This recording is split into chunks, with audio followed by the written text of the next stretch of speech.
and all loving and respected TGST members.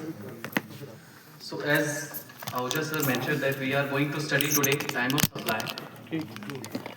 Sir almost more than 8 साल हो चुके हैं हमें, still we are studying law, because law ऐसी चीज़ है सर, जितनी बार पढ़ेंगे जब जब पढ़ेंगे तो मुझे लगता है कि हम हमेशा कुछ नया सीखते हैं।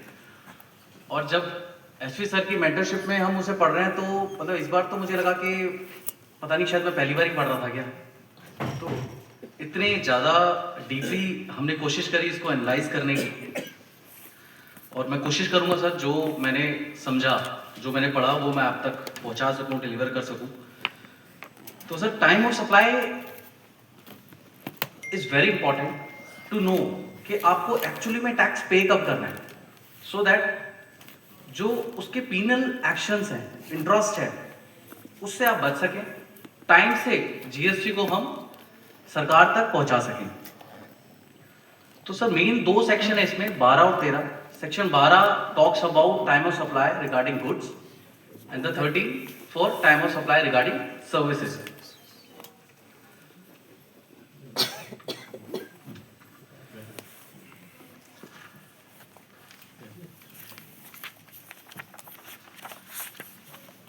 Let's start with section 12. Subsection works. Subsection 1 talks about the liability to pay tax on goods shall arise at the time of supply as determined in accordance with the provision of this section. तो section 12 subsection 1 itself बताता है कि आपको कब tax पे करना है, जो नीचे लिखी गई प्रोविजन है उसके accordingly.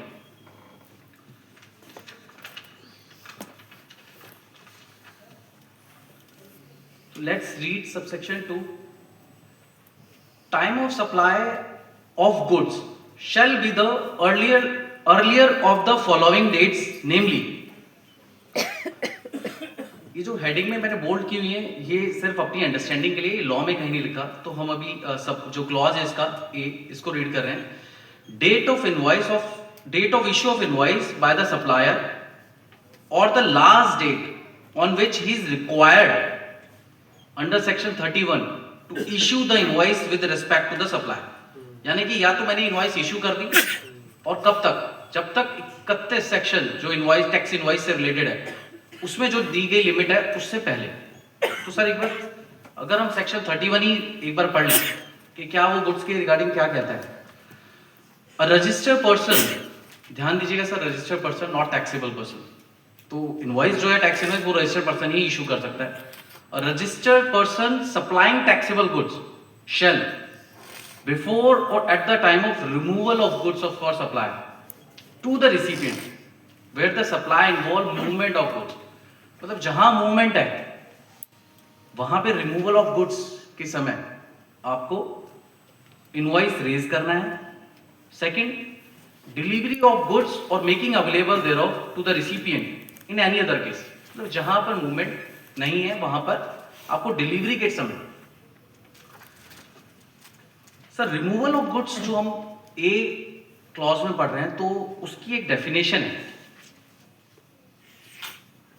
Removal, clause 96. Removal in relation to goods means dispatch of the goods for delivery by the supplier thereof or any other person acting on behalf.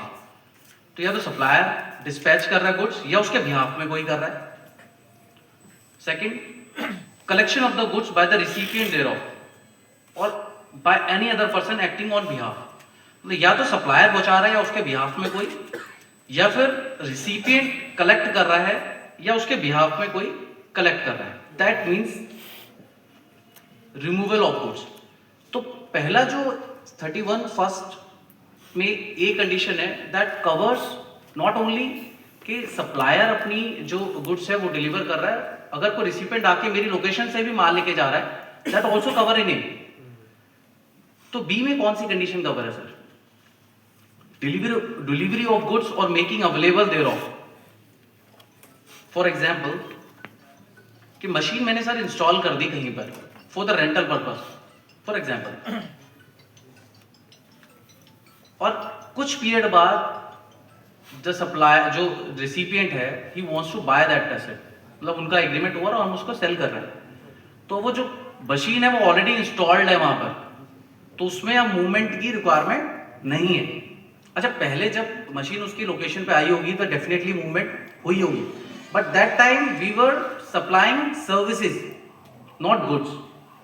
तो अब जो कंडीशन है उसमें क्या है कि मूवमेंट नहीं हो रही, सिर्फ सप्लाई, सिर्फ जो है हम उसको पोजीशन उसकी ट्रांसफर कर रहे हैं, तो that will be covered under B clause, delivery of goods और making available thereof to the recipient in any other case. Second example could be goods lying in warehouse, तो वहां पे भी मूवमेंट नहीं हो रही, बस जस्ट हम अपनी जो ओनरशिप है वो ट्रांसफर कर रहे हैं, in that case also it will cover under clause B.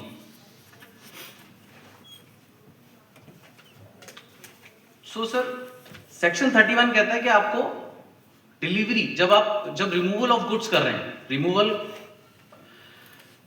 और issue of invoice which are earlier, ये फर्स्ट कंडीशन है। Second, payment date on which the supplier receive the payment with respect to the supplier, या supplier को payment इसकी जो है वो receive हो जाए।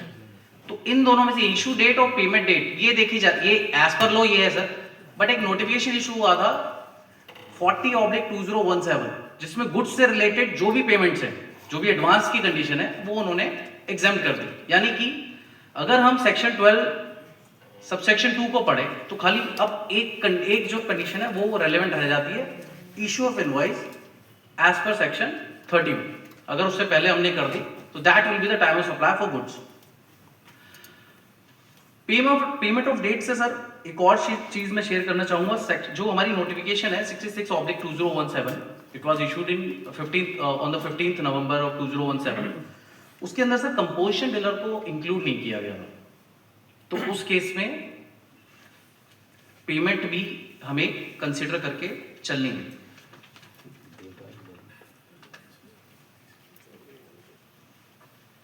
फर्स्ट प्रोविजन सर इसको भी रीड कर लेते हैं, that where the supplier of taxable goods receive an amount up to 1000 in excess of the amount indicated in the tax invoice, the time of supply to the extent of such excess shall at the option of the said supplier be the date of issue of invoice। यानी कि जो मैंने invoice raise करी उसके अलावा अगर मैं 1000 रुपए तक कोई भी मेरे बायर से पेमेंट वसूली करता हूं या लेता हूं किसी भी कारणवश से, तो उसकी इनवॉइस की डेट वो मान ली जाएगी जिस दिन मैं इशू दूसरी इनवॉइस रेज कर रहा हूं उसके अगेंस्ट 1000 रुपीज के अगेंस्ट। बट इन केस अगर वो उससे ज्यादा है तो यहां मुझे मेरी अंडरस्टैंडिंग जो मुझे समझ में आया, तो I request to SP sir kindly correct me if I am not correct, कि अगर मैं डेबिट नोट इशू कर रहा हूं 10,000 रुपए का एक सप्लाई के अगेंस्ट, तो मेरी date of time of supply उसका, इवन इफ मैं अगर मेरी अप्रैल की इनवॉइस थी उसके रिगार्डिंग डेबिट नोट मैंने मार्च में इशू करा, तो उसका time of supply will be considered in April only. तो मुझे लगता नहीं शायद हम इस चीज पे ध्यान देते हैं, मतलब ये सेम है suppliers in on the services as well, जब उसे पढ़ेंगे। तो this is the new thing I learn, मतलब पहले हमने पढ़ा होता है फिर माइंड से निकल जाता है, बट इस बार थोड़ा सा शायद मैं अपनी प्रैक्टिकल लाइफ में इसे यूज कर पाऊंगा। Explanation 1 sir, for the purpose of clause A and B, supply shall be deemed to have been made to the extent it is covered by the invoice or as the case may be the payment। मतलब अगर मेरा contract 10 lakh का है but मेरी invoice का part सिर्फ 4 लाख ही है, जितनी की मैंने डिलीवरी करी अपने गुड्स की या रिमूवल ऑफ गुड्स हुआ, तो जो टैक्सेबल पोर्शन है अभी मेरा वो 4 लाख ही माना जाएगा, टाइम ऑफ सप्लाई 4 लाख की ही हुई है, जो 6 लाख है वो अभी सप्लाई नहीं माना जाएगा। Explanation 2, for the purpose of clause B, the date on which the supplier receive the payment shall be the date on which the payment is entered in his books of account or the date on which the payment is credited to his bank account। तो या तो मेरे खाते में मैंने अपनी entry book कर ली, या पेमेंट जो है वो रिसीव मेरे बैंक में हुई, तो उससे जो अर्लियर है वो माना जाएगा date of payment. Although for this particular section this explanation 2 I believe it's not relevant for general purpose, as the payment date is exempt on.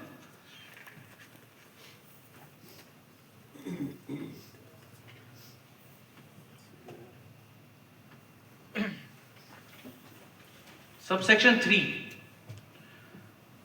So generally it covers, it is covered reverse charge supplies. So let's read the law. In case of supplies in respect of which tax is paid or liable to be paid on reverse charge basis, the time of supply shall be the earliest of the following. Namely, date of the receipts of goods. Now we are talking about that who we are reading this section for the recipient perspective, because what the RCM means, the RCM reverse charge means the tax now need to be paid by the recipient instead of supplier. So I read it again. The three conditions, namely date of the receipts of goods, the date of payment as entered in the books of account of the recipient, or the date on which the payment is debited in his bank account, whichever is earlier. The third condition, the date immediately following 30 days from the date of issue of invoice or any other document by whatever name called in lieu of thereof by the supplier. So there is a three condition. So whichever is earlier जो होगा, that will be the time of supply. The point is sir, date of payment. यहाँ पे भी हम sir goods की बात कर रहे हैं, तो क्या वो जो नोटिफिकेशन 66 की बात कर रहे थे वो इस पे भी अप्लाई होती है? That is a question sir. तो आरसीएम में सर वो एप्लीकेबल नहीं है. अगर गुड्स की अगर आप सप्लाई आप मतलब बाय कर रहे हैं तो आपको पेमेंट डेट को भी ध्यान में रखते हुए चलना है. सर गुड्स के ऊपर है आरसीएम ना, अभी रिसेंटली एक स्क्रैप मेटल स्क्रैप भी इसमें ऐड हुआ है.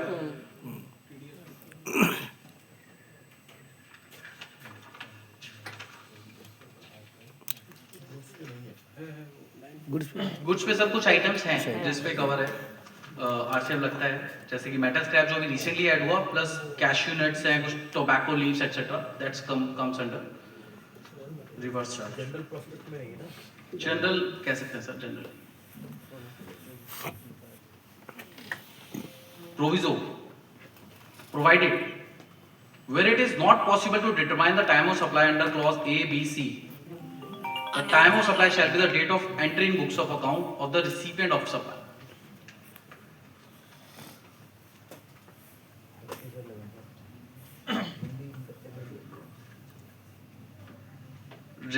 सर ये कुछ दो सेक्शन और हैं जो आई बिलीव काफी इंपॉर्टेंट है. Subsection 5 says where it is not possible to determine the time of supply under the provision of subsection 2 or 3, the time of supply shall, in case if a periodical return has to be filed, be the date on which such returns to be filed. अगर quarterly return file करें तो quarterly return मान ली जाएगी, और monthly है तो monthly. और in any other case B the date on which the tax is paid, जब आप टैक्स पे कर रहे हैं. सर कौन से केस कवर हो सकते हैं? आपको कोई सप्लाई मिली जिसका आप टैक्स पे करना चाहते थे बट उसका समय निकल गया. Now you are paying DRC through DRC 03. That means you are paying tax. So I think you will be covered under clause B. In any other case B the date on which the tax is paid. तो time of supply आपकी consider कर ली जाएगी. हाँ, अगर आपके यहाँ कुछ अनअकाउंटेड, आपकी यहाँ कोई सर्च हो रही है, आपका जो स्टॉक है वो 1 करोड़ किताबों के हिसाब से है, बट वहाँ पे मिला 20 लाख का, तो 80 लाख का जो है वो अगर स्टॉक कम है तो उसकी इनवॉइसेस भी नहीं मिलेंगी सर, ना ही उसकी पेमेंट मिली. तो कहीं ना कहीं वो ये वाले क्लॉज में कवर हो जाएगा, क्योंकि अब आप सबसेक्शन 2 और 3 के हिसाब से तो नहीं आप आइडेंटिफाई कर सकते time of supply. Subsection 6, sir. The time of supply to the extent it relates to an addition in the value of supply by way of interest, late fee or penalty for delayed payment of any consideration shall be the date on which the supplier receives such addition in value. That means कि अगर कोई supply है और contractual agreement की वजह से आपने उसके ऊपर इंटरेस्ट रिसीव करा पार्टी से लेट डिले के कारण, या कुछ लेट फी या पेनल्टी रिसीव की, तो उसकी टाइम ऑफ सप्लाई सर तब मान ली जाएगी जब वो रिसीव हो रहा है, because it is conditional and I believe it is also practical. So this is all about section 12. Now we will move to the section 13, which is talk about time of supply of services. So section 13 covers it. Subsection 1 says the liability to pay tax on services shall arise at the time of supply as determined in accordance with the provision of this section. तो हमें तब tax पे करना है जो इस section में, जिस तरीके से इस सेक्शन में बताया गया है.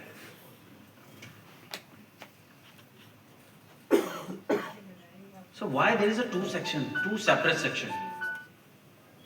For goods, it's 12. For services, it's 13. Because in goods, we can identify that yes, the goods was removed, physically available है.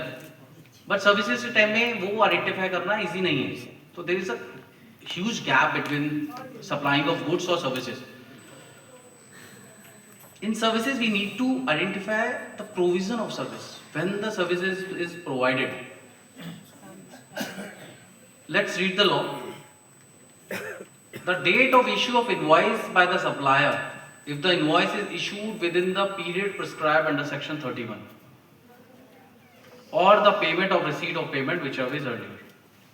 अगर invoice section 31 के हिसाब से issue हो गई तो वो डेट या फिर payment whichever is earlier. Section 31 क्या कहता है sir? For the services only.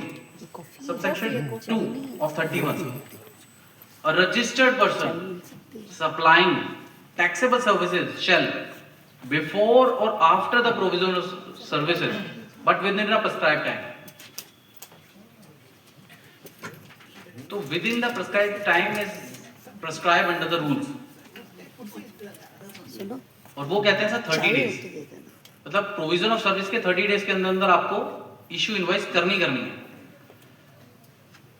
तो इसका मतलब या तो आपने इनवॉइस रेज कर दी 30 डेज के अंदर और payment whichever is earlier. Second, B clause, the date of provision of service if the invoice is not issued within the period prescribed under section 31, the date of receipt of payment whichever is earlier. That means 3 condition comes out here. First, if the invoice is raised. Second, if invoice is not raised, then 30 days from the provision of services. And the third is when the payment is received. Third, the C clause, the date on which the recipient shows the receipt of services in his books of account, in case where the provision of clause A or B do not apply. Third कहता है sir कि आपके recipient जो है उसने अपने किताबों में लिया, अगर ए और बी आइडेंटिफाई नहीं हो पा रहा, दैट मीन्स वो आपकी किताबों में है ही नहीं, वो चीज आपकी किताबों में है ही नहीं, ना ही आपने उसकी पेमेंट कर रखी. सिर्फ जो आपके रिसिपिएंट है उसकी किताबों में अगर ऐसी कोई एंट्री मिल रही है जो रिलेटेड है आपसे, तो वसूली आपसे भी की जा सकती है. टाइम ऑफ सप्लाई उसके हिसाब से फिक्स किया जा सकता है. मतलब वसूली वर्ड में भी आई यूज द रॉन्ग यहाँ हियर, मतलब टाइम ऑफ सप्लाई उसके हिसाब से रिकवर किया जा सकती है. So earlier of the following, एक बार दोबारा से तीनों क्लॉज को बस एक समराइज वे में बताना चाहूँगा. तो पहला क्लॉज कहता है कि अगर आपने टाइम से इनवॉइस इशू कर दिया सेक्शन 31 के हिसाब से, तो इशू ऑफ इनवॉइस और पेमेंट व्हिचएवर इज अर्लियर. और सेकंड, अगर आपने इशू नहीं किया, जो कि 30 डेज प्रोविजन ऑफ सर्विस तक आपको करना है, इन that case 30 days provision of service के हिसाब से और payment whichever is earlier. So what proviso says sir? Same proviso जो हमने गुड्स में पढ़ा था कि 1000 रुपए तक अगर आप इशू कर दे, अगर इशू जब भी कर रहे हैं तो उसकी इनवॉइस की डेट तभी मान ली जाएगी, अदरवाइज 1000 से ऊपर है तो जब आप जो आपकी ओरिजिनल इनवॉइस की डेट है तब से आपकी उसकी टाइम ऑफ सप्लाई मानी जाएगी. एक्सप्लेनेशन, सेम एक्सप्लेनेशन इसमें भी एडेड है सर. पहला एक्सप्लेनेशन ये कहता है कि supplier shall be deemed to have been made to the extent it is covered by the invoice. जितनी आपने इनवॉइस रेज करी है उतना ही आपकी सप्लाई का टाइम ऑफ सप्लाई उसके हिसाब से आइडेंटिफाई किया जाएगा. और सेकंड एक्सप्लेनेशन है, the date of receipt of payment shall be the date on which the payment is entered in books of account of the supplier और the date on which the payment is credited to his bank account. तो तो इस वाले में ये definitely important है services के case में, क्योंकि payment is also a trigger point of time of supply. तो time of supply receipt of payment में कब मानी जाएगी? रिसीट ऑफ पेमेंट को भी फर्दर एक्सप्लेन किया गया, या तो आपने बुक्स ऑफ अकाउंट में उसकी एंट्री पोस्ट कर ली, और या फिर आपके बैंक अकाउंट में वो पैसा आ गया, तो उन दोनों में से जो भी अर्ली होगा रिसीट उसकी मान ली जाएगी।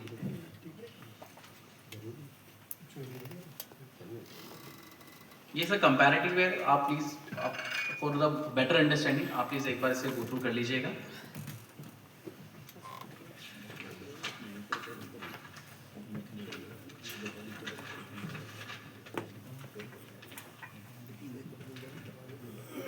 So the next subsection is subsection 3. Let's talk about reverse charge.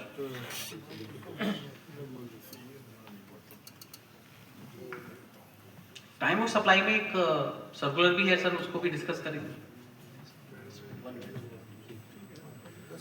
तो in case of supplies in respect of which tax is paid or liable to be paid on reverse charge basis, the time of supply shall be the earlier of the following dates, namely payment date, the date of payment as entered in books of account of the recipient, or the date on which the payment is debited in bank account, whichever is earlier. The second, the date immediately following 60 days from the date of issue of invoice. Issue of invoice, who will issue the invoice? The supplier. Or any other document by whatever name called in lieu of thereof by the supplier in cases where the invoice is required to be issued by the supplier. The third, date of issue of invoice by the recipient in cases where the invoice is to be issued by the recipient.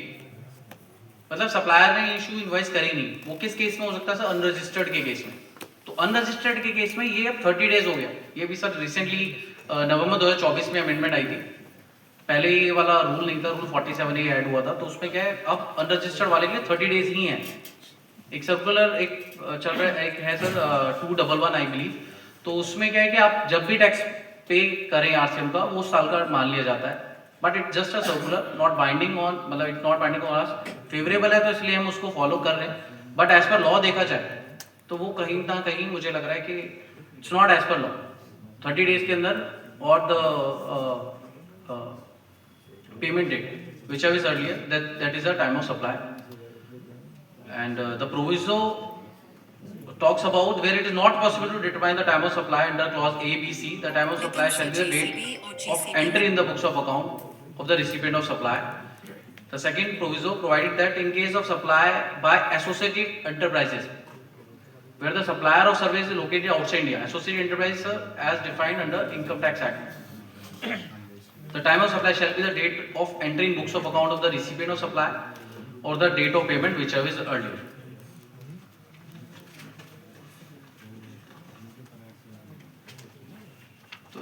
ये comparative है sir reverse charge goods और services का। Section 13(5) और 36 बिल्कुल same है, ditto. आप please मतलब जो 12 में थे वही इसमें गुड्स में भी है। Change in rate sir, 3 condition इसमें मेजरली होती है। पेमेंट मतलब change, why it is also important, ये नॉट विथस्टैंडिंग क्लॉज सेक्शन है, 12 और 13 को ओवरराइड करता है कब? जब there is a change in rate. अगर चेंज है किसी भी रेट में तो टाइम ऑफ सप्लाई के लिए आपको सेक्शन 14 पढ़ना है।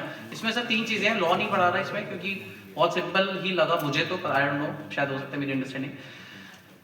तो इसमें 3 क्या है कि सर टाइम, आपने इनवॉइस कब रेज किया, आपने गुड्स या सर्विसेज कब सप्लाई करी, और आपने पेमेंट कब दी। तो इन तीनों में से 2 चीजें जिस पीरियड में फॉल कर रही होंगी तो time of supply will be considered that only. इसमें एक चीज बहुत इंपॉर्टेंट मुझे क्या लगी कि अभी तक हमने ये पढ़ा था कि पेमेंट ऑफ डेट क्या मानी जाएगी, बुक्स ऑफ अकाउंट और मेरे जो अकाउंट में जब क्रेडिट हो रहा है विच इज अर्लियर। इसमें सर थोड़ा सा डिफरेंस है और मुझे इसका लॉजिक भी समझ में आया क्यों। इसमें क्या है कि सर अगर मेरे बैंक अकाउंट में 4 दिन के बाद आ रही है तो फिर विच एवर अर्लियर वाला नहीं चलेगा, पेमेंट डेट को ही मेरी टाइम ऑफ सप्लाई मानी जाएगी। लॉजिकल है सर, मेरे रेट आज 5% था, अब 18 हो गया, तो मैं बुक्स अकाउंट में तो करके बैठ गया हूँ पूरे साल की एंट्री और बैंक में आ नहीं रहा पैसा, तो it could be a wrong practice, so that's why they also cover it. Thank you so much sir.